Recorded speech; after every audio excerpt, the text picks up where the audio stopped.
বিভ্রান্ত ছিল, কিন্তু তার সাথে মসজিদে ঢুকে গেল। ঠিক সেই সময় এক আশ্চর্যজনক ঘটনা ঘটল। একটা হাওয়া, যা আগে কখনো অনুভব করিনি, গেটের কাছ দিয়ে প্রবাহিত হতে শুরু করল। শহরের ধুলা উড়ে যাচ্ছিল, আর তখন এক অলৌকিক ঘটনা ঘটল। হাওয়া থেমে গেল, গেট বন্ধ হয়ে গেল, আর তখন সেই হাসানকে দেখা গেল, যিনি আবার হাসি মুখে দাঁড়িয়ে। তার মুখে আর কোনো কষ্ট বা আতঙ্ক ছিল না, কিন্তু তার চোখে এক বিশেষ চাহনি ছিল, যেন তিনি এখন কিছু আলাদা অনুভব করছেন। তারপর অদ্ভুতভাবে তিনি কথা বললেন, কিন্তু এই হাসান যেন আর আগের হাসান ছিলেন না। তার কণ্ঠ আরো মধুর, আরো প্রভাবশালী হয়ে উঠেছিল, যেন সেই কণ্ঠে অদৃশ্য শক্তির অনুরণন ছিল।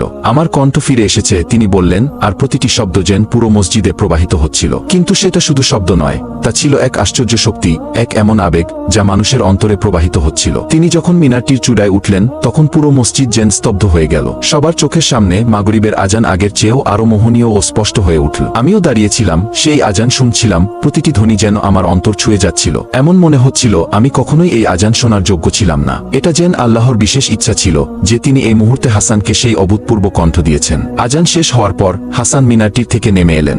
সবাই তাকে ঘিরে ফেল, তবে কেউ তাকে প্রশ্ন করল না, কারণ কোনো প্রশ্নের প্রয়োজন ছিল না। সবাই বুঝতে পেরেছিল, যা ঘটেছিল তা ছিল আল্লাহর রহমত, তার ইচ্ছা, যে তিনি কণ্ঠ নিলেও তাকে ফিরিয়ে দিলেন।